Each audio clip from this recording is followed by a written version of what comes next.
ಓಂ ಶಾಂತಿ. ಮುರುಳಿಯ ದಿನಾಂಕ 8/3/2024. ಪ್ರಾತಃ ಮುರುಳಿ ಬಾಪ್ತಾದ ಮಧುಬನ. ಬಾಬಾ ತಿಳಿಸುತ್ತಾರೆ, ಮಧುರ ಮಕ್ಕಳೇ, ತಂದೆಯ ಸಕಾಶವನ್ನು ಪಡೆಯಲು ಸುಗಂಧಭರಿತ ಹೂವುಗಳಾಗಿ ಬೆಳಗ್ಗೆ ಬೆಳಗ್ಗೆ ಎದ್ದು ನೆನಪಿನಲ್ಲಿ ಕುಳಿತು ಪ್ರೀತಿಯಿಂದ ತಂದೆಯ ಜೊತೆಗೆ ಮಧುರ ಮಧುರ ಮಾತನಾಡಿ. ಪ್ರಶ್ನೆ: ತಂದೆಯನ್ನ ಎಲ್ಲ ಮಕ್ಕಳು ನಂಬರ್ ವಾರ್ ನೆನಪು ಮಾಡುತ್ತಾರೆ, ಆದರೆ ತಂದೆಯು ಎಂತಹ ಮಕ್ಕಳನ್ನು ನೆನಪು ಮಾಡುತ್ತಾರೆ? ಉತ್ತರ: ಯಾವ ಮಕ್ಕಳು ಬಹಳ ಮಧುರರಾಗಿರುತ್ತಾರೆ, ಯಾರಿಗೆ ಸರ್ವಿಸ್ನ ಹೊರತು ಮತ್ತೇನೂ ತೋಚುವುದೇ ಇಲ್ಲ, ಅತಿ ಪ್ರೀತಿಯಿಂದ ತಂದೆಯನ್ನು ನೆನಪು ಮಾಡುತ್ತಾರೆ, ಖುಷಿಯಲ್ಲಿ ಪ್ರೇಮದ ಕಣ್ಣೀರನ್ನು ಸುರಿಸುತ್ತಾರೆಯೋ ಅಂತಹ ಮಕ್ಕಳನ್ನು ತಂದೆಯೂ ಸಹ ನೆನಪು ಮಾಡುತ್ತಾರೆ. ತಂದೆಯ ದೃಷ್ಟಿಯು ಹೂವುಗಳ ಕಡೆಗೆ ಹೋಗುತ್ತದೆ. ಇಂತಹ ಆತ್ಮಗಳು ಬಹಳ ಒಳ್ಳೆಯವರಾಗಿದ್ದಾರೆ. ಇಂತಹ ಆತ್ಮವು ಸರ್ವಿಸ್ ಇದ್ದ ಕಡೆ ಓಡಿ ಹೋಗುತ್ತಿರುತ್ತದೆ, ಅನೇಕರ ಕಲ್ಯಾಣ ಮಾಡುತ್ತದೆ ಎಂದು ಹೇಳಲಾಗುತ್ತದೆ. ಅಂದಾಗ ತಂದೆಯು ಅಂತಹ ಮಕ್ಕಳನ್ನು ನೆನಪು ಮಾಡುತ್ತಾರೆ. ಓಂ ಶಾಂತಿ. ತಂದೆಯು ಕುಳಿತು ಆತ್ಮಗಳಿಗೆ ತಿಳಿಸುತ್ತಾರೆ, ಶರೀರವೂ ನೆನಪಿಗೆ ಬರುತ್ತದೆ, ಆತ್ಮವೂ ನೆನಪಿಗೆ ಬರುತ್ತದೆ. ಶರೀರವಿಲ್ಲದೆ ಆತ್ಮವನ್ನು ನೆನಪು ಮಾಡಲು ಸಾಧ್ಯವಿಲ್ಲ. ತಿಳಿಯಲಾಗುತ್ತದೆ, ಈ ಆತ್ಮವು ಬಹಳ ಒಳ್ಳೆಯದಾಗಿದೆ, ಇನ್ನು ಈ ಆತ್ಮ ಬಾಹ್ಯಮುಖಿಯಾಗಿದೆ. ಇವರು ಪ್ರಪಂಚದ ಪರ್ಯಟನೆ ಮಾಡಲು ಬಯಸುತ್ತಾರೆ. ಇನ್ನು ಇಂಥವರು ಆ ಪ್ರಪಂಚವನ್ನೇ ಮರೆತಿದ್ದಾರೆ. ಮೊದಲು ಅವರ ನಾಮ ರೂಪ ಸನ್ಮುಖದಲ್ಲಿ ಬರುತ್ತದೆ. ಇಂತಹವರ ಆತ್ಮವನ್ನು ನೆನಪು ಮಾಡಲಾಗುತ್ತದೆ. ಇಂತಹವರ ಆತ್ಮವು ಬಹಳ ಚೆನ್ನಾಗಿ ಸೇವೆ ಮಾಡುತ್ತದೆ. ಇವರ ಬುದ್ಧಿಯೋಗವು ತಂದೆಯ ಜೊತೆಗಿದೆ. ಇವರಲ್ಲಿ ಇಂತಹ ಗುಣಗಳಿವೆ. ಮೊದಲು ಶರೀರದ ನೆನಪು ಬರುತ್ತದೆ, ನಂತರ ಆತ್ಮವು ನೆನಪಿಗೆ ಬರುತ್ತದೆ. ಮೊದಲು ಶರೀರದ ನೆನಪೇ ಬರುತ್ತದೆ. ಇಷ್ಟು ದೊಡ್ಡ ಶರೀರಕ್ಕೆ ಮಹಿಮೆ ಮಾಡಲಾಗುವುದಿಲ್ಲ, ಆತ್ಮದ ಮಹಿಮೆಯನ್ನೇ ಮಾಡುತ್ತಾರೆ. ಇವರ ಆತ್ಮವು ಬಹಳ ಚೆನ್ನಾಗಿ ಸೇವೆ ಮಾಡುತ್ತದೆ. ಇಂತಹ ಆತ್ಮವು ಇವರಿಗಿಂತ ಒಳ್ಳೆಯದಾಗಿದೆ ಎಂದು ಹೇಳುತ್ತಾರೆ. ಮೊದಲು ಶರೀರವೇ ನೆನಪಿಗೆ ಬರುತ್ತದೆ. ತಂದೆಯಂತೂ ಅನೇಕ ಆತ್ಮರನ್ನು ನೆನಪು ಮಾಡಬೇಕಾಗುತ್ತದೆ. ಶರೀರದ ಹೆಸರು ನೆನಪಿಗೆ ಬರುವುದಿಲ್ಲ, ಕೇವಲ ರೂಪವು ಸನ್ಮುಖಕ್ಕೆ ಬರುತ್ತದೆ. ಇಂತಹವರ ಆತ್ಮ ಎಂದು ಹೇಳಿದಾಗ ಶರೀರವು ಅವಶ್ಯವಾಗಿ ನೆನಪಾಗುತ್ತದೆ. ಹೇಗೆ ಬಾಬರವರ ಶರೀರದಲ್ಲಿ ಶಿವ ತಂದೆಯು ಬರುತ್ತಾರೆಂದು ತಿಳಿಯುತ್ತೀರಿ, ತಂದೆಯು ಇವರ ಶರೀರದಲ್ಲಿ ಇದ್ದಾರೆ ಎಂದು ತಿಳಿದಿದೆ. ಅಂದ ಮೇಲೆ ಶರೀರವು ಅವಶ್ಯವಾಗಿ ನೆನಪಾಗುತ್ತದೆ. ಕೆಲವು ಮಕ್ಕಳು ಕೇಳುತ್ತಾರೆ, ನಾವು ಹೇಗೆ ನೆನಪು ಮಾಡುವುದು? ಶಿವ ತಂದೆಯನ್ನ ಬ್ರಹ್ಮರವರ ತನುವಿನಲ್ಲಿ ನೆನಪು ಮಾಡುವುದೇ ಅಥವಾ ಪರಮಧಾಮದಲ್ಲಿ ನೆನಪು ಮಾಡುವುದೇ ಎಂದು. ಅನೇಕರಿಗೆ ಈ ಪ್ರಶ್ನೆಯು ಉದ್ಭವಿಸುತ್ತದೆ. ಇದಕ್ಕೆ ತಂದೆಯು ತಿಳಿಸುತ್ತಾರೆ, ಶರೀರವು ಅವಶ್ಯವಾಗಿ ನೆನಪಿಗೆ ಬರುತ್ತದೆ, ಆದರೆ ಆತ್ಮನನ್ನೇ ನೆನಪು ಮಾಡಬೇಕು. ತಂದೆಯು ಇವರ ಶರೀರದಲ್ಲಿ ಕುಳಿತಿದ್ದಾರೆ, ಅಂದ ಮೇಲೆ ಶರೀರವು ಅವಶ್ಯವಾಗಿ ನೆನಪಿಗೆ ಬರುತ್ತದೆ. ಇಂತಹ ಶರೀರದ ಆತ್ಮದಲ್ಲಿ ಈ ಗುಣಗಳಿವೆ ಎಂದು ಹೇಳುತ್ತಾರೆ. ನನ್ನನ್ನು ಯಾರು ನೆನಪು ಮಾಡುತ್ತಾರೆ? ಯಾರಲ್ಲಿ ಬಹಳ ಗುಣಗಳಿವೆ, ಯಾವ ಯಾವ ಹೂವಿನಲ್ಲಿ ಸುಗಂಧವಿದೆ ಎಂದು ತಂದೆಯು ನೋಡುತ್ತಾರೆ. ಎಲ್ಲರಿಗೆ ಹೂವುಗಳ ಜೊತೆ ಪ್ರೀತಿ ಇರುತ್ತದೆ. ಹೂಗುಚ್ಛವನ್ನು ಮಾಡುತ್ತಾರೆ. ಅದರಲ್ಲಿ ರಾಜ, ರಾಣಿ, ಪ್ರಜೆ, ಭಿನ್ನ ಭಿನ್ನ ಹೂವುಗಳು, ಎಲೆಗಳು ಇತ್ಯಾದಿಗಳೆಲ್ಲವನ್ನ ಸೇರಿಸಿ ಮಾಡುತ್ತಾರೆ. ತಂದೆಯ ದೃಷ್ಟಿಯು ಹೂವುಗಳ ಕಡೆ ಹೋಗುತ್ತದೆ. ಇಂತಹ ಆತ್ಮವು ಬಹಳ ಒಳ್ಳೆಯದಾಗಿದೆ, ಬಹಳ ಸರ್ವಿಸ್ ಮಾಡುತ್ತದೆ, ಆತ್ಮಾಭಿಮಾನಿಯಾಗಿ ತಂದೆಯನ್ನು ನೆನಪು ಮಾಡುತ್ತದೆ. ಎಲ್ಲಿಯಾದರೂ ಸೇವೆ ನೋಡಿದರೆ ಸೇವೆ ಮಾಡಲು ಓಡುತ್ತಾರೆ ಎಂದು ತಂದೆಯೂ ಸಹ ಹೇಳುತ್ತಾರೆ. ಅಷ್ಟು ಸೇವೆ ಮಾಡಿಯೂ ಸಹ ಮುಂಜಾನೆ ಎದ್ದು ನೆನಪಿನಲ್ಲಿ ಕುಳಿತುಕೊಂಡಾಗ ಯಾರನ್ನು ನೆನಪು ಮಾಡಬಹುದು? ಶಿವ ತಂದೆಯು ಪರಮಧಾಮದಲ್ಲಿದ್ದಾರೆ ಎಂದು ನೆನಪಿಗೆ ಬರುತ್ತಾರೆಯೋ ಅಥವಾ ಮಧುಬನದಲ್ಲಿದ್ದಾರೆ ಎಂದು ನೆನಪಿಗೆ ಬರುತ್ತಾರೆಯೋ? ತಂದೆಯ ನೆನಪಂತೂ ಬರುತ್ತದೆ ಅಲ್ಲವೇ? ಶಿವ ತಂದೆಯು ಬ್ರಹ್ಮ ತಂದೆಯಲ್ಲಿದ್ದಾರೆ. ಏಕೆಂದರೆ ತಂದೆಯಂತೂ ಈಗ ಪರಂಧಾಮದಿಂದ ಕೆಳಗೆ ಬಂದು ಬಿಟ್ಟಿದ್ದಾರೆ, ಮುರುಳಿಯನ್ನು ನುಡಿಸಲು ಬಂದಿದ್ದಾರೆ. ಇವರಿಗೆ ಅಂದರೆ ಶಿವ ತಂದೆಗೆ ತಮ್ಮ ಮನೆಯಲ್ಲಂತೂ ಯಾವುದೇ ಕೆಲಸ ಇರುವುದಿಲ್ಲ. ಅಂದ ಮೇಲೆ ಅಲ್ಲಿಗೆ ಹೋಗಿ ಏನು ಮಾಡುತ್ತಾರೆ? ಬ್ರಹ್ಮರವರ ತನುವಿನಲ್ಲಿಯೇ ಪ್ರವೇಶ ಮಾಡುತ್ತಾರೆ. ಅಂದಾಗ ಮೊದಲು ಅವಶ್ಯವಾಗಿ ಶರೀರದ ನೆನಪು ಬರುತ್ತದೆ, ನಂತರ ಆತ್ಮ. ಇಂತಹವರ ಶರೀರದಲ್ಲಿ ಯಾವ ಆತ್ಮವಿದೆಯೋ ಅದು ಬಹಳ ಅನನ್ಯ ಮಗುವಾಗಿದೆ. ಅವರಿಗೆ ಸೇವೆಯ ಹೊರತು ಮತ್ತೇನೂ ತೋಚುವುದಿಲ್ಲ. ಬಹಳ ಮಧುರರಾಗಿದ್ದಾರೆ, ಬಹಳ ನೆನಪು ಮಾಡುತ್ತಾರೆ ಎಂದು ತಂದೆಯು ನೋಡುತ್ತಾರೆ. ಬಂಧನದಲ್ಲಿ ಇರುವ ಮಕ್ಕಳು ಬಹಳ ಒಳ್ಳೆಯವರಾಗಿದ್ದಾರೆ, ತಂದೆಯನ್ನ ಬಹಳ ನೆನಪು ಮಾಡುತ್ತಾರೆ. ಬಂಧನದಲ್ಲಿ ಇರುವ ಮಕ್ಕಳಿಗೆ ವಿಕಾರಕ್ಕಾಗಿ ಎಷ್ಟೊಂದು ಪೆಟ್ಟು ಬೀಳುತ್ತದೆ, ಎಷ್ಟು ಪ್ರೇಮದಿಂದ ನೆನಪು ಮಾಡುತ್ತಾರೆ. ಯಾವಾಗ ಬಹಳ ನೆನಪು ಮಾಡುತ್ತಾರೆಯೋ ಆಗ ಖುಷಿಯಲ್ಲಿ ಪ್ರೇಮದ ಕಣ್ಣೀರು ಬಂದು ಬಿಡುತ್ತದೆ. ಕೆಲವೊಮ್ಮೆ ಆ ಕಣ್ಣೀರು ಕೆಳಗೂ ಬೀಳುತ್ತದೆ. ತಂದೆಗೆ ಮತ್ತೇನು ಕೆಲಸವಿದೆ? ಎಲ್ಲರನ್ನ ನೆನಪು ಮಾಡುತ್ತಾರೆ. ಅನೇಕ ಮಕ್ಕಳು ನೆನಪಾಗುತ್ತಾರೆ. ಇಂತಹವರ ಆತ್ಮದಲ್ಲಿ ಶಕ್ತಿ ಇಲ್ಲ, ತಂದೆಯನ್ನ ನೆನಪು ಮಾಡುವುದೇ ಇಲ್ಲ. ಯಾರಿಗೂ ಸುಖವನ್ನು ಇವರು ಕೊಡುವುದಿಲ್ಲ. ಇವರು ತಮ್ಮ ಕಲ್ಯಾಣವನ್ನೇ ಮಾಡಿಕೊಳ್ಳುವುದಿಲ್ಲ ಎಂದರೆ ತಂದೆಯು ಮಕ್ಕಳನ್ನು ಪರಿಶೀಲನೆ ಮಾಡುತ್ತಿರುತ್ತಾರೆ. ನೆನಪು ಮಾಡುವುದು ಎಂದರೆ ಸಕಾಶ ಕೊಡುವುದಾಗಿದೆ. ಆತ್ಮದ ಸಂಬಂಧವು ಪರಮಾತ್ಮನ ಜೊತೆಗೆ ಇರುತ್ತದೆಯಲ್ಲವೇ? ಇಂತಹ ದಿನವೂ ಬರುತ್ತದೆ ಯಾವಾಗ ಮಕ್ಕಳು ಬಹಳ ಯೋಗದಲ್ಲಿರುತ್ತಾರೆ. ಆಗ ಇವರು ಸಹ ಯಾರನ್ನೇ ನೆನಪು ಮಾಡುತ್ತಾರೆಂದರೆ ತಕ್ಷಣ ಅವರಿಗೆ ಸಾಕ್ಷಾತ್ಕಾರ ಆಗುತ್ತದೆ. ಆತ್ಮವು ಚಿಕ್ಕ ಬಿಂದುವಾಗಿದೆ. ಒಂದು ವೇಳೆ ಅದರ ಸಾಕ್ಷಾತ್ಕಾರವಾದರೂ ಸಹ ಅದನ್ನು ಯಾರೂ ಅರಿತುಕೊಳ್ಳುವುದಿಲ್ಲ. ಶರೀರವೇ ನೆನಪಿಗೆ ಬರುತ್ತದೆ. ಆತ್ಮವು ಸೂಕ್ಷ್ಮವಾಗಿದೆ, ಆದರೆ ನೆನಪು ಮಾಡುವುದರಿಂದ ಪಾವನರಾಗುತ್ತಾ ಹೋಗುತ್ತದೆ. ತೋಟದಲ್ಲಿ ಅನೇಕ ಪ್ರಕಾರದ ಹೂವುಗಳಿರುತ್ತದೆ. ತಂದೆಯೂ ನೋಡುತ್ತಾರೆ, ಇವು ಸುಗಂಧಭರಿತ ಹೂವುಗಳಾಗಿವೆ, ಇವುಗಳಲ್ಲಿ ಸುಗಂಧ ಇಲ್ಲ. ಅಂದ ಮೇಲೆ ಪದವಿಯೂ ಕಡಿಮೆಯಾಗುತ್ತದೆ. ತಂದೆಗೆ ಯಾರು ಸಹಯೋಗಿಗಳಾಗಿರುತ್ತಾರೆಯೋ ಅವರೇ ಶ್ರೇಷ್ಠ ಪದವಿಯನ್ನು ಪಡೆಯುತ್ತಾರೆ. ಅವರು ತಂದೆಯನ್ನ ನೆನಪು ಮಾಡುತ್ತಿರುತ್ತಾರೆ. ಬ್ರಾಹ್ಮಣರಿಂದ ವರ್ಗಾವಣೆಯಾಗಿ ದೇವತೆಗಳಾಗುತ್ತಾರೆ. ಇವರು ದೈವಿ ಹೂವುಗಳಾಗಿದ್ದಾರೆಯೇ ಅಥವಾ ಆಸುರಿ ಹೂವುಗಳಾಗಿದ್ದಾರೆಯೇ ಎಂಬ ವರ್ಣನೆಯನ್ನು ಸಹ ಸಂಗಮಯುಗದಲ್ಲಿಯೇ ಮಾಡಲಾಗುತ್ತದೆ. ಹೂವುಗಳಂತೂ ಎಲ್ಲರೂ ಆಗಿದ್ದಾರೆ, ಆದರೆ ಅದರಲ್ಲಿ ಅನೇಕ ಪ್ರಕಾರವಿದೆ. ತಂದೆಯೂ ನೆನಪು ಮಾಡುತ್ತಿರುತ್ತಾರೆ. ಶಿಕ್ಷಕರು ತಮ್ಮ ವಿದ್ಯಾರ್ಥಿಯನ್ನು ನೆನಪು ಮಾಡುತ್ತಾರಲ್ಲವೇ? ಇವರು ಕಡಿಮೆ ಓದುತ್ತಾರೆಂದು ಮನಸ್ಸಿನಲ್ಲಿ ತಿಳಿಯುತ್ತಾರೆ. ಹಾಗೆಯೇ ಇವರು ತಂದೆಯೂ ಆಗಿದ್ದಾರೆ, ಶಿಕ್ಷಕನೂ ಆಗಿದ್ದಾರೆ. ತಂದೆಯಂತೂ ಆಗಿಯೇ ಇದ್ದಾರೆ, ಆದರೆ ಶಿಕ್ಷಕರ ಪಾತ್ರವೂ ಹೆಚ್ಚಾಗಿದೆ. ತಂದೆಯಂತೂ ಆಗಿಯೇ ಇದ್ದಾರೆ, ಆದರೆ ಶಿಕ್ಷಕರ ಪಾತ್ರವು ಹೆಚ್ಚಾಗಿ ನಡೆಯುತ್ತದೆ. ಶಿಕ್ಷಕರು ಪ್ರತಿನಿತ್ಯವೂ ಓದಿಸಬೇಕಾಗುತ್ತದೆ. ಈ ವಿದ್ಯೆಯ ಶಕ್ತಿಯಿಂದಲೇ ಅಂತಹ ಪದವಿಯನ್ನು ಪಡೆಯುತ್ತೀರಿ. ಮುಂಜಾನೆಯ ಸಮಯದಲ್ಲಿ ನೀವೆಲ್ಲ ಸಹೋದರರು ತಂದೆಯ ನೆನಪಿನಲ್ಲಿ ಕುಳಿತುಕೊಳ್ಳುತ್ತೀರಿ. ಅದು ನೆನಪಿನ ಸಬ್ಜೆಕ್ಟ್ ಆಗಿದೆ. ನಂತರ ಮುರುಳಿಯೂ ನಡೆಯುತ್ತದೆ. ಇದು ವಿದ್ಯೆಯ ಸಬ್ಜೆಕ್ಟ್ ಆಗಿದೆ. ಮುಖ್ಯವಾದುದು ಯೋಗ ಮತ್ತು ವಿದ್ಯಾಭ್ಯಾಸವಾಗಿದೆ. ಅದಕ್ಕೆ ಜ್ಞಾನ ಮತ್ತು ವಿಜ್ಞಾನವೆಂದು ಹೇಳಲಾಗುತ್ತದೆ. ಇದು ಜ್ಞಾನ ಮತ್ತು ವಿಜ್ಞಾನ ಭವನವಾಗಿದೆ. ಇಲ್ಲಿ ತಂದೆಯು ಬಂದು ಕಲಿಸಿಕೊಡುತ್ತಾರೆ. ಜ್ಞಾನದಿಂದ ಇಡೀ ಸೃಷ್ಟಿಯ ಜ್ಞಾನವು ಸಿಕ್ಕಿಬಿಡುತ್ತದೆ. ವಿಜ್ಞಾನವೆಂದರೆ ನೀವು ಯೋಗದಲ್ಲಿರುತ್ತೀರಿ, ಆದ್ದರಿಂದ ಪಾವನರಾಗಿ ಬಿಡುತ್ತೀರಿ. ನಿಮಗೆ ಇದರ ಅರ್ಥವೂ ತಿಳಿದಿದೆ. ತಂದೆಯು ಸದಾ ಮಕ್ಕಳನ್ನು ನೋಡುತ್ತಿರುತ್ತಾರೆ. ಆತ್ಮಾಭಿಮಾನಿಗಳು ಆಗುವುದರಿಂದಲೇ ಭೂತಗಳು ಬಿಟ್ಟು ಹೋಗುತ್ತದೆ. ಎಲ್ಲರ ಭೂತಗಳು ಬೇಗನೆ ಬಿಟ್ಟು ಹೋಗುತ್ತವೆ ಎಂದು ಹೇಳಲಾಗುವುದಿಲ್ಲ.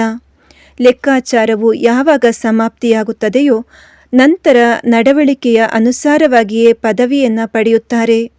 ಇನ್ನೊಂದು ತರಗತಿಗೆ ವರ್ಗಾವಣೆಯಾಗುತ್ತಾರೆ. ಈ ಪ್ರಪಂಚದ ವರ್ಗಾವಣೆಯು ಇಳಿಮುಖವಾಗಿದೆ. ನಿಮ್ಮದು ಮೇಲೇರುವಂತಹ ವರ್ಗಾವಣೆಯಾಗಿದೆ. ಎಷ್ಟೊಂದು ಅಂತರವಿದೆ. ಅವರು ಕಲಿಯುಗಿ ಏಣಿಯನ್ನು ಇಳಿಯುತ್ತಾ ಹೋಗುತ್ತಿದ್ದಾರೆ ಮತ್ತು ನೀವು ಪುರುಷೋತ್ತಮ ಸಂಗಮಯುಗಿ ಬ್ರಾಹ್ಮಣರು ಏಣಿಯನ್ನು ಏರುತ್ತಾ ಹೋಗುತ್ತಿದ್ದೀರಿ. ಪ್ರಪಂಚವಂತೂ ಇದೇ ಆಗಿದೆ, ಆದರೆ ಇದು ಕೇವಲ ಬುದ್ಧಿಯ ಕೆಲಸವಾಗಿದೆ. ನಾವು ಸಂಗಮ ಯುಗಿಗಳಾಗಿದ್ದೇವೆ ಎಂದು ನೀವು ಹೇಳುತ್ತೀರಿ. ಪುರುಷೋತ್ತಮರನ್ನಾಗಿ ಮಾಡಲು ತಂದೆಯೇ ಬರಬೇಕಾಗುತ್ತದೆ. ಈಗ ನಿಮಗಾಗಿ ಈ ಪುರುಷೋತ್ತಮ ಸಂಗಮ ಯುಗವಾಗಿದೆ. ಉಳಿದವರೆಲ್ಲರೂ ಘೋರ ಅಂಧಕಾರದಲ್ಲಿದ್ದಾರೆ. ಅವರು ಭಕ್ತಿಯನ್ನು ಬಹಳ ಒಳ್ಳೆಯದೆಂದು ತಿಳಿಯುತ್ತಾರೆ, ಏಕೆಂದರೆ ಅವರಿಗೆ ಜ್ಞಾನವೇ ಗೊತ್ತಿಲ್ಲ. ನಿಮಗೀಗ ಜ್ಞಾನವು ಸಿಕ್ಕಿದೆ, ಆದ್ದರಿಂದ ನೀವು ಅರಿತುಕೊಳ್ಳುತ್ತೀರಿ. ಜ್ಞಾನದ ಒಂದು ಚುಟುಕೆಯಿಂದ ಅರ್ಧ ಕಲ್ಪಕ್ಕಾಗಿ ನಾವು ಮೇಲೇರುತ್ತೇವೆ ಮತ್ತು ಅಲ್ಲಿ ಜ್ಞಾನದ ಯಾವ ಮಾತು ಇರುವುದಿಲ್ಲ. ಇವೆಲ್ಲ ಮಾತುಗಳನ್ನು ಮಹಾರಥಿ ಮಕ್ಕಳೇ ಧಾರಣೆ ಮಾಡಿ ಅನ್ಯರಿಗೂ ತಿಳಿಸುತ್ತಾರೆ. ಉಳಿದವರು ಇಲ್ಲಿಂದ ಹೊರಗೆ ಹೋದರೆ ಎಲ್ಲವೂ ಸಮಾಪ್ತಿಯಾಗುತ್ತದೆ. ಕರ್ಮ ಅಕರ್ಮ ವಿಕರ್ಮದ ರಹಸ್ಯವನ್ನು ಭಗವಂತನೇ ತಿಳಿಸುತ್ತಾರೆ. ಇದು ಕಲ್ಪದ ಸಂಗಮ ಯುಗವಾಗಿದೆ. ಈಗ ಹಳೆಯ ಪ್ರಪಂಚವು ಸಮಾಪ್ತಿಯಾಗಿ ಹೊಸ ಪ್ರಪಂಚವು ಸ್ಥಾಪನೆಯಾಗಲಿದೆ. ವಿನಾಶವೂ ಸಹ ಸನ್ಮುಖದಲ್ಲಿ ನಿಂತಿದೆ. ನೀವು ಸಂಗಮ ಯುಗದಲ್ಲಿ ನಿಂತಿದ್ದೀರಿ ಮತ್ತು ಮನುಷ್ಯರಿಗೆ ಈಗ ಕಲಿಯುಗವು ನಡೆಯುತ್ತಿದೆ. ಎಷ್ಟು ಘೋರ ಅಂಧಕಾರವಿದೆ. ಕೆಳಗೆ ಇಳಿಯುತ್ತಲೇ ಇರುತ್ತಾರೆ. ಕೆಲವರಂತೂ ಅನ್ಯರನ್ನ ಬೀಳಿಸಲು ನಿಮಿತ್ತರು ಆಗುತ್ತಾರೆ. ಅವರೇ ರಾವಣನಾಗಿದ್ದಾರೆ. ವಾಸ್ತವದಲ್ಲಿ ಈ ಸಭೆಯಲ್ಲಿ ಪತಿತರು ಕುಳಿತುಕೊಳ್ಳಲು ಸಾಧ್ಯವಿಲ್ಲ. ಪತಿತರು ವಾಯುಮಂಡಲವನ್ನು ಹಾಳು ಮಾಡುತ್ತಾರೆ. ಒಂದು ವೇಳೆ ಯಾರಾದರೂ ಮುಚ್ಚಿಟ್ಟುಕೊಂಡು ಬಂದು ಕುಳಿತುಕೊಂಡರೆ ಅವರಿಗೆ ಏಟು ಬೀಳುತ್ತದೆ. ಒಮ್ಮೆಲೆ ಬಿದ್ದು ಹೋಗುತ್ತಾರೆ. ಈಶ್ವರಿಯ ಸಭೆಯಲ್ಲಿ ದೈತ್ಯರು ಬಂದು ಕುಳಿತುಕೊಂಡರೆ ತಕ್ಷಣ ತಿಳಿದು ಬರುತ್ತದೆ. ಕಲ್ಲು ಬುದ್ಧಿ ಉಳ್ಳವರಂತೂ ಆಗಿಯೇ ಇದ್ದಾರೆ. ಆದರೆ ಇನ್ನಷ್ಟು ಕಲ್ಲು ಬುದ್ಧಿ ಉಳ್ಳವರಾಗಿ ಬಿಡುತ್ತಾರೆ. 100ಕ್ಕೆ 100ರಷ್ಟು ಶಿಕ್ಷೆಯನ್ನು ಅನುಭವಿಸಬೇಕಾಗುತ್ತದೆ. ಇನ್ನಷ್ಟು ತಮ್ಮನ್ನು ನಷ್ಟಗೊಳಿಸಿಕೊಳ್ಳುತ್ತಾರೆ. ಇವರಿಗೆ ತಿಳಿಯುತ್ತದೆಯೇ ಎಂದು ನೋಡೋಣ ಎಂದುಕೊಳ್ಳುತ್ತಾರೆ. ನಮಗೇನಾಗಬೇಕು, ಏನು ಮಾಡುತ್ತಾರೋ ಅದನ್ನು ಅವರೇ ಪಡೆಯುತ್ತಾರೆ. ನಾವು ಅದನ್ನು ತಿಳಿಯುವ ಅವಶ್ಯಕತೆಯಿಲ್ಲ. ತಂದೆಯೊಂದಿಗೆ ಸದಾ ಸತ್ಯವಾಗಿರಬೇಕು. ಸತ್ಯದೊಂದಿಗೆ ನರ್ತಿಸಿ, ಅಂದರೆ ತಾವು ಸತ್ಯವಾಗಿದ್ದರೆ ನರ್ತನ ಮಾಡಿ. ಸತ್ಯವಾಗಿದ್ದರೆ ತಮ್ಮ ರಾಜಧಾನಿಯಲ್ಲಿ ನರ್ತನ ಮಾಡುತ್ತಾರೆ. ತಂದೆಯೇ ಸತ್ಯವಾಗಿದ್ದಾರೆ ಅಂದ ಮೇಲೆ ಮಕ್ಕಳು ಸಹ ಸತ್ಯವಂತರಾಗಿರಬೇಕು. ಶಿವ ತಂದೆಯು ಎಲ್ಲಿದ್ದಾರೆಂದು ಬ್ರಹ್ಮ ತಂದೆಯು ಕೇಳುತ್ತಾರೆ. ಆಗ ಇವರಲ್ಲಿ ಇದ್ದಾರೆಂದು ಹೇಳುತ್ತಾರೆ. ಅಂದರೆ ಪರಮಧಾಮವನ್ನು ಬಿಟ್ಟು ದೂರ ದೇಶದಲ್ಲಿ ಇರುವವರು ಪರದೇಶದಲ್ಲಿ ಬಂದರು. ಅವರು ಈಗ ಬಹಳ ಸೇವೆ ಮಾಡಬೇಕಾಗಿದೆ.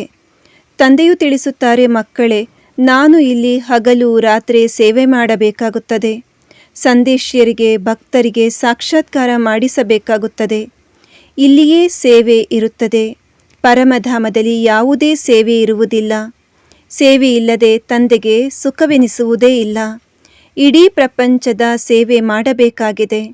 ತಂದೆಯೇ ಬನ್ನಿ ಎಂದು ಎಲ್ಲರೂ ಕರೆಯುತ್ತಾರೆ. ಆದ್ದರಿಂದ ತಂದೆಯು ತಿಳಿಸುತ್ತಾರೆ, ನಾನು ಈ ರಥದಲ್ಲಿ ಬರುತ್ತೇನೆ. ಇದಕ್ಕೆ ಬದಲಾಗಿ ಅವರು ಕುದುರೆ ಗಾಡಿಯನ್ನು ತೋರಿಸಿದ್ದಾರೆ. ಆದರೆ ಕುದುರೆ ಗಾಡಿಯಲ್ಲಿ ಕೃಷ್ಣನು ಹೇಗೆ ಕುಳಿತುಕೊಳ್ಳುತ್ತಾನೆ? ಕುದುರೆಯ ಗಾಡಿಯಲ್ಲಿ ಕುಳಿತುಕೊಳ್ಳಲು ಯಾವುದೇ ಆಸೆ ಇರುವುದಿಲ್ಲ. ಆತ್ಮಾಭಿಮಾನಿ ಮತ್ತು ದೇಹಾಭಿಮಾನಿಯಾಗುವ ಮಾತು ಸಂಗಮಯುಗದಲ್ಲಿಯೇ ನಡೆಯುತ್ತದೆ ಮತ್ತು ತಂದೆಯ ಹೊರತು ಈ ಮಾತನ್ನು ಇನ್ಯಾರೂ ತಿಳಿಸಲು ಸಾಧ್ಯವಿಲ್ಲ. ನೀವು ಈಗ ತಿಳಿದಿದ್ದೀರಿ, ಮೊದಲು ತಿಳಿದಿರಲಿಲ್ಲ. ಯಾವುದಾದರೂ ಗುರುಗಳು ತಿಳಿಸಿದರೇನು? ಗುರುಗಳನ್ನಂತೂ ಎಷ್ಟೊಂದು ಜನ ಮಾಡಿಕೊಳ್ಳುತ್ತಾರೆ. ಯಾರು ನಿಮಗೆ ಕಲಿಸಲಿಲ್ಲ. ಎಷ್ಟೊಂದು ಜನ ಗುರುಗಳನ್ನು ಮಾಡಿಕೊಳ್ಳುತ್ತಾರೆ. ಯಾರಿಂದಲಾದರೂ ಶಾಂತಿಯ ಮಾರ್ಗವು ಸಿಗುತ್ತದೆ ಎಂದು ತಿಳಿಯುತ್ತಾರೆ. ತಂದೆಯು ತಿಳಿಸುತ್ತಾರೆ, ಶಾಂತಿಯ ಸಾಗರನು ಒಬ್ಬ ತಂದೆಯೇ ಆಗಿದ್ದಾರೆ. ಅವರು ಜೊತೆ ಕರೆದುಕೊಂಡು ಹೋಗುತ್ತಾರೆ. ಸುಖಧಾಮ ಶಾಂತಿಧಾಮದ ಬಗ್ಗೆ ಯಾರಿಗೂ ಗೊತ್ತೇ ಇಲ್ಲ. ಕಲಿಯುಗದಲ್ಲಿ ಶೂದ್ರ ವರ್ಣವಿದೆ. ಪುರುಷೋತ್ತಮ ಸಂಗಮಯುಗದಲ್ಲಿ ಬ್ರಾಹ್ಮಣ ವರ್ಣವಿದೆ. ಈ ವರ್ಣಗಳು ಸಹ ನಿಮ್ಮ ಹೊರತು ಯಾರಿಗೂ ತಿಳಿದಿಲ್ಲ. ಇಲ್ಲಿ ಕೇಳುತ್ತಾರೆ ಮತ್ತು ಹೊರಗೆ ಹೋದಾಗ ಎಲ್ಲವನ್ನ ಮರೆತು ಹೋಗುತ್ತಾರೆ. ಧಾರಣೆ ಆಗುವುದೇ ಇಲ್ಲ. ಆದ್ದರಿಂದ ತಂದೆಯು ತಿಳಿಸುತ್ತಾರೆ, ಎಲ್ಲಿಯೇ ಹೋಗುತ್ತೀರೆಂದರೆ ನಿಮ್ಮ ಬಳಿ ಬ್ಯಾಡ್ಜ್ ಇರಲಿ. ಇದರಲ್ಲಿ ಸಂಕೋಚದ ಮಾತಿಲ್ಲ. ಇದನ್ನು ತಂದೆಯು ಕಲ್ಯಾಣಕ್ಕಾಗಿಯೇ ಮಾಡಿಸಿದ್ದಾರೆ. ಯಾರಿಗಾದರೂ ತಿಳಿಸಿ ಇದನ್ನು ಕೊಡುತ್ತೀರೆಂದರೆ ಅವರಲ್ಲಿ ಯಾರಾದರೂ ಬುದ್ಧಿವಂತರಿದ್ದರೆ ಇದಕ್ಕಾಗಿ ತಮಗೆ ಖರ್ಚು ಆಗಿರಬೇಕು ಎಂದು ಹೇಳುತ್ತಾರೆ. ಆಗ ತಿಳಿಸಿ, ಖರ್ಚಂತೂ ಆಗುತ್ತದೆ. ಇದು ಬಡವರಿಗಾಗಿ ಉಚಿತ. ಇದನ್ನು ಧಾರಣೆ ಮಾಡಿದರೆ ಶ್ರೇಷ್ಠ ಪದವಿಯು ಪಡೆಯಬಹುದು. ಬಡವರ ಬಳಿ ಹಣವೇ ಇಲ್ಲವೆಂದರೆ ಏನು ತಾನೇ ಮಾಡುತ್ತಾರೆ? ಕೆಲವರ ಬಳಿ ಹಣವಿರುತ್ತದೆ, ಆದರೆ ಜಿಪುಣರಾಗಿರುತ್ತಾರೆ. ಬ್ರಹ್ಮ ತಂದೆಯು ಎಲ್ಲವನ್ನ ನಿಜ ಜೀವನದಲ್ಲಿ ಮಾಡಿ ತೋರಿಸಿದರು. ತಾವೇ ಎಲ್ಲವನ್ನ ಸಂಭಾಲನೆ ಮಾಡಿ ಎಂದು ಮಾತೆಯರಿಗೆ ಎಲ್ಲವನ್ನ ಅರ್ಪಣೆ ಮಾಡಿಬಿಟ್ಟರು. ಏಕೆಂದರೆ ಅಂತ್ಯದಲ್ಲಿ ಏನೂ ಸಹ ನೆನಪಿಗೆ ಬರಬಾರದೆಂದು ಈ ಜ್ಞಾನ ಸಿಕ್ಕಿದೆ. ಅಂತ್ಯಕಾಲದಲ್ಲಿ ಯಾರು ಸ್ತ್ರೀಯನ್ನು ನೆನಪು ಮಾಡುತ್ತಾರೆ ಅವರು ಸ್ತ್ರೀಯ ಮಡಿಲಲ್ಲಿ ಜನ್ಮವನ್ನು ಪಡೆಯುತ್ತಾರೆ ಎಂಬ ಮಾತಿದೆ. ದೊಡ್ಡ ದೊಡ್ಡ ಮನೆ ಮುಂತಾದವುಗಳಿದ್ದರೆ ಅವಶ್ಯವಾಗಿ ನೆನಪಿಗೆ ಬರುತ್ತದೆ. ಆದರೆ ಸ್ವಲ್ಪ ಜ್ಞಾನ ಕೇಳಿದರೂ ಸಹ ಪ್ರಜೆಗಳಲ್ಲಿ ಬರುತ್ತಾರೆ. ತಂದೆಯಂತೂ ಬಡವರ ಬಂಧುವಾಗಿದ್ದಾರೆ. ಕೆಲವರ ಬಳಿ ಹಣವಿದ್ದರೂ ಸಹ ಜಿಪುಣರಾಗಿರುತ್ತಾರೆ. ಶಿವ ತಂದೆಯು ಮೊದಲ ವಾರಸುದಾರ ಮಗನಾಗಿದ್ದಾರೆ ಎಂಬುದನ್ನು ತಿಳಿಯುವುದಿಲ್ಲ. ಭಕ್ತಿ ಮಾರ್ಗದಲ್ಲಿಯೂ ಸಹ ಭಗವಂತನನ್ನ ವಾರಸುದಾರನನ್ನಾಗಿ ಮಾಡಿಕೊಳ್ಳುತ್ತಾರೆ. ಈಶ್ವರ ಅರ್ಥವಾಗಿ ನೀಡುತ್ತಾರೆ, ಅಂದರೆ ಭಗವಂತನಿಗೆ ಕೊಡಲು. ಭಗವಂತ ನೀನು ಕಂಗಾಲರಾಗಿದ್ದಾರೆಯೇ? ಈಶ್ವರನ ಹೆಸರಿನಲ್ಲಿ ಬಡವರಿಗೆ ದಾನ ಕೊಟ್ಟರೆ ಅದಕ್ಕೆ ಪ್ರತಿಯಾಗಿ ಈಶ್ವರನು ಕೊಡುತ್ತಾನೆಂದು ತಿಳಿಯುತ್ತಾರೆ. ಅದು ಇನ್ನೊಂದು ಜನ್ಮದಲ್ಲಂತೂ ಸಿಗುತ್ತದೆ. ದಾನ ಕೊಟ್ಟರೆ ಗ್ರಹಣ ಬಿಡುತ್ತದೆ ಎಂದು ಹೇಳುತ್ತಾರೆ. ಬ್ರಹ್ಮ ತಂದೆಯು ತಿಳಿಸುತ್ತಾರೆ, ನಾನು ತಂದೆಗೆ ಎಲ್ಲವನ್ನ ಕೊಟ್ಟು ಬಿಟ್ಟೆನು. ಶರೀರ, ಮಿತ್ರ ಸಂಬಂಧಿ ಮುಂತಾದವುಗಳೆಲ್ಲವನ್ನೂ ತಂದೆಗೆ ಸಮರ್ಪಣೆ ಮಾಡಿಬಿಟ್ಟೆನು. ಬಾಬಾ, ಇದೆಲ್ಲವೂ ತಮ್ಮದಾಗಿದೆ. ಈ ಸಮಯದಲ್ಲಿ ಇಡೀ ಪ್ರಪಂಚಕ್ಕೆ ಗ್ರಹಣ ಹಿಡಿದಿದೆ. ಅದು ಹೇಗೆ 1 ಸೆಕೆಂಡ್ನಲ್ಲಿ ಬಿಟ್ಟು ಹೋಗುತ್ತದೆ? ಪತಿತರಿಂದ ಹೇಗೆ ಪಾವನರಾಗುತ್ತೇವೆ ಎಂಬುದನ್ನು ಈಗ ನೀವೇ ತಿಳಿದುಕೊಂಡಿದ್ದೀರಿ ಮತ್ತು ಅನೇಕರಿಗೆ ತಿಳಿಸುತ್ತೀರಿ. ಆಂತರ್ಯದಲ್ಲಿ ತಿಳಿದುಕೊಂಡಿದ್ದೇವೆ, ಆದರೆ ಯಾರಿಗೂ ತಿಳಿಸಲು ಆಗುವುದಿಲ್ಲ ಎಂದು ಯಾರು ಹೇಳುತ್ತಾರೆಯೋ ಅವರು ಯಾವುದೇ ಕೆಲಸಕ್ಕೂ ಉಪಯೋಗವಿಲ್ಲ. ತಂದೆಯು ತಿಳಿಸುತ್ತಾರೆ, ದಾನ ಕೊಟ್ಟರೆ ಗ್ರಹಣ ಬಿಡುತ್ತದೆ. ನಾನು ನಿಮಗೆ ಅವಿನಾಶಿ ಜ್ಞಾನರತ್ನಗಳನ್ನು ಕೊಡುತ್ತೇನೆ. ಅವನ್ನ ಎಲ್ಲರಿಗೆ ಕೊಡುತ್ತಾ ಹೋಗಿ. ಆಗ ಭಾರತಕ್ಕೆ ಅಥವಾ ಇಡೀ ಪ್ರಪಂಚದ ಮೇಲೆ ಯಾವ ಗ್ರಹಣ ಕುಳಿತಿದೆಯೋ ಅದು ಇಳಿದು ಹೋಗುತ್ತದೆ. ಬೃಹಸ್ಪತಿಯ ದಶೆ ಇದಾಗಿದೆ. ಎಲ್ಲದಕ್ಕಿಂತಲೂ ಒಳ್ಳೆಯದು ಬೃಹಸ್ಪತಿ ದಶೆಯಾಗಿದೆ. ಈಗ ನಿಮಗೆ ಗೊತ್ತಿದೆ, ಇಡೀ ಪ್ರಪಂಚ, ಅದರಲ್ಲಿಯೂ ವಿಶೇಷವಾಗಿ ಭಾರತಕ್ಕೆ ರಾಹುವಿನ ಗ್ರಹಣ ಹಿಡಿದಿದೆ. ಅದು ಹೇಗೆ ಬಿಡುತ್ತದೆ? ಇವರಂತೂ ತಂದೆಯಾಗಿದ್ದಾರಲ್ಲವೇ? ತಂದೆಯು ನಿಮ್ಮಿಂದ ಹಳೆಯದನ್ನು ತೆಗೆದುಕೊಂಡು ಹೊಸದನ್ನು ಕೊಡುತ್ತಾರೆ. ಇದಕ್ಕೆ ಬೃಹಸ್ಪತಿ ದಶೆ ಎಂದು ಹೇಳಲಾಗುತ್ತದೆ. ಮುಕ್ತಿಧಾಮದಲ್ಲಿ ಹೋಗುವವರಿಗೆ ಬೃಹಸ್ಪತಿ ದಶೆ ಎಂದು ಹೇಳಲಾಗುವುದಿಲ್ಲ. ಒಳ್ಳೆಯದು. ಮಧುರಾತಿ ಮಧುರ ಅಗಲಿ ಹೋಗಿ ಮರಳಿ ಸಿಕ್ಕಿರುವ ಮಕ್ಕಳ ಪ್ರತಿ ಮಾತ್ಪಿತಾ ಬಾಪ್ತಾದರವರ ನೆನಪು, ಪ್ರೀತಿ ಹಾಗೂ ಸುಪ್ರಭಾತ. ಆತ್ಮಿಕ ಮಕ್ಕಳಿಗೆ ಆತ್ಮಿಕ ತಂದೆಯ ನಮಸ್ತೆ. ಆತ್ಮಿಕ ತಂದೆಗೆ ನಾವು ಆತ್ಮಿಕ ಮಕ್ಕಳು ಮಾಡುವ ಸವಿ ನೆನಪು, ಪ್ರೀತಿ ಹಾಗೂ ನಮಸ್ತೆ. ಧಾರಣೆಗಾಗಿ ಫಸ್ಟ್ ಪಾಯಿಂಟ್, ಸದಾ ಖುಷಿಯಲ್ಲಿ ನರ್ತನ ಮಾಡಲು ಸತ್ಯ ತಂದೆಯೊಂದಿಗೆ ಸದಾ ಸತ್ಯವಂತರಾಗಿರಬೇಕು. ಏನನ್ನೂ ಮುಚ್ಚಿಡಬಾರದು.